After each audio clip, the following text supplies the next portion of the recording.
Bonjour à tous, je suis ravie de vous accueillir pour votre émission quotidienne du Quintet Plus et du 5-5.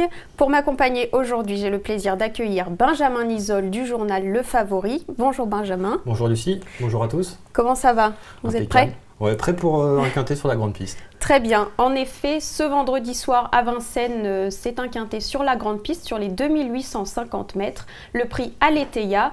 Ils seront 16 concurrents de 6 à 10 ans à en découdre. Au sommaire de cette émission, on va analyser ce quintet 5-5. Viendra ensuite le prono de notre consultant Benjamin et enfin le conseil de jeu.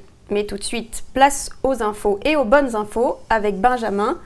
Alors Benjamin, pour commencer, est-ce qu'on peut dire que c'est une épreuve qui est assez ouverte ou vous avez des bases quand même assez solides? Pour moi, il y a des bases qui sont assez solides. En plus, contrairement aux autres vendredis soirs, là on a affaire à la grande piste. Donc les meilleurs chevaux devraient pouvoir s'exprimer pleinement. Très bien. Donc en tête de votre pronostic, justement, vous mettez un Charme Fou qui vient de très bien courir à Laval récemment. Oui, tout à fait. Il vient d'afficher un net regain de forme sur cette piste en s'emparant d'une bonne 3e place. Il s'intercalait entre Tellement Fort, Toutoubio, Ton Copain et Simardière, qui est une bonne ligne qui a répété récemment. Très belle ligne, oui. Il a couru 2 fois sur le parcours. Il s'est emparé de 2 accessites. Le cheval a maintenant 3 parcours dans les jambes. Il est bien engagé à la limite de recul.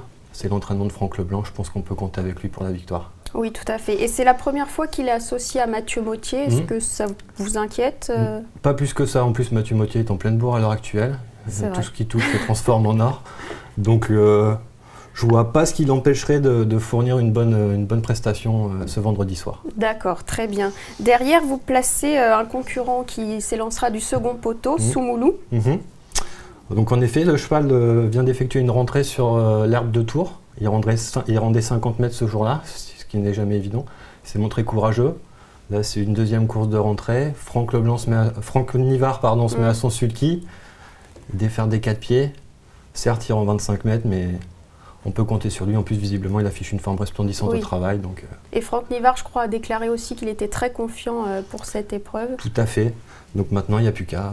Exactement. Et cette fameuse 2e course, justement, après 3 mois d'absence, je crois, ça vous inquiète pas spécialement? Autant s'il avait conclu dans les 5 premiers, ça m'aurait un peu plus inquiété parce que la seconde course après une bonne rentrée est toujours un peu préjudiciable. Mais là, sur ce coup-là, on peut foncer, je pense. D'accord, très bien. Derrière, vous classez Ultra Classique qui est bien engagé, vraiment très bien engagé. Exactement, c'est pareil, c'est à la limite du recul. Il nous a prouvé sa bonne condition en province lors de ses 2 derniers essais. Là, il est à 550 € du recul. Donc, vraiment un très bon engagement. On peut penser que c'est un engagement visé un peu. Il a couru une fois sur le tracé, il s'est placé. Là, son mentor a fait appel à Eric Raffin et je pense qu'il n'effectue pas de déplacement à des fins touristiques et on peut compter sur lui à l'arrivée. Très bien, donc c'est une 3e base assez solide, visiblement. Je pense qu'ils ne font pas de déplacement pour voir le temps qu'il fait à Paris. D'accord. Derrière, vous avez mis un Vent d'Ouest, qui est un cheval assez estimé par son entourage. Oui, c'est un cheval qui a toujours été estimé. La dernière fois, il a bien gagné sur l'hippodrome de Mokanchi. Il apprécie les parcours de tenue. Il part en tête. Bon, il a déjà devancé mon favori, un Charme Fou, sur la piste de Laval au mois de septembre 2013. Donc la ligne est bonne. S'il reste au trot, on pourra compter avec lui pour les toutes premières places. D'accord. Bon, après, il reste un peu délicat quelquefois. Oui. Donc, et sa dernière course, c'était début mars. Est-ce que le fait qu'il soit peut-être un peu frais, ça peut être préjudiciable? Mars-avril, c'est pas trop dérangeant. Il y a un mois. Autant il y aurait, à partir de 2 mois, je commence à m'inquiéter au niveau de la rentrée. Mais un mois, c'est pas dérangeant. Très bien. Un Vent d'Ouest, c'est noté. Et en 5e position, vous mettez le 1 d'ici avec Jean-Michel Bazir. Voilà. Bon, certes, c'est le moins riche du lot. C'est certainement pas le moins doué, je pense. C'est un cheval qui est en retard de gain. Il a été associé 2 fois à Jean-Michel Bazir, les 2 dernières fois d'ailleurs, il est premier, deuxième. Oui, très belle association les 2. Bon, là, va pas falloir faire le fort. Je pense avec le parcours le long de la corde en attendant.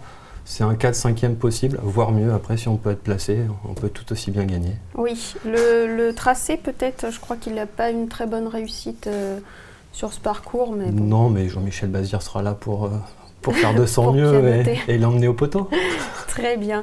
Je vous remercie. Je vais vous laisser, Benjamin, rappeler votre sélection en 8. Alors, j'ai placé en tête le 9, un Charme Fou, devant le 14, Soumoulou, le 10, Ultra Classique, le 5, un Vent d'Ouest, la Sundichi, le 6, Tina Jolie, le 15, Sage de Guérinière et le 3, Underblue. Merci beaucoup. Donc pour le conseil de jeu, vous l'aurez compris, il y a 3 bases assez solides. On a décidé de faire un champ réduit au 5-5 avec les 3 bases 9, 14 et 10. Derrière, on ajoute le 5, le 1, le 6, le 15, le 3. On a rajouté également le 4 et le 7, soit un jeu à 21 €. Mais je crois que vous êtes quand même assez confiant. Moi, je vous sens assez confiant. Avant coup, vu que c'est grande piste, je vais vous dire oui. La petite piste, on est toujours un peu moins confiant. Ils nous inventent toujours quelques arrivées et un petit outsider de nulle part. Mais là, sur la grande piste, ça devrait bien se passer. Très bien. Eh bien, c'est noté. On vous retrouvera très bientôt. Je vous remercie beaucoup, en tout cas, pour vos lumières. Oh bah. En espérant qu'elles soient bonnes, qu'il n'y ait pas d'ampoule de grillé. J'y crois dur comme fer. Merci beaucoup et je vous dis à très bientôt sur le Turf TV. Au revoir. Merci, au revoir.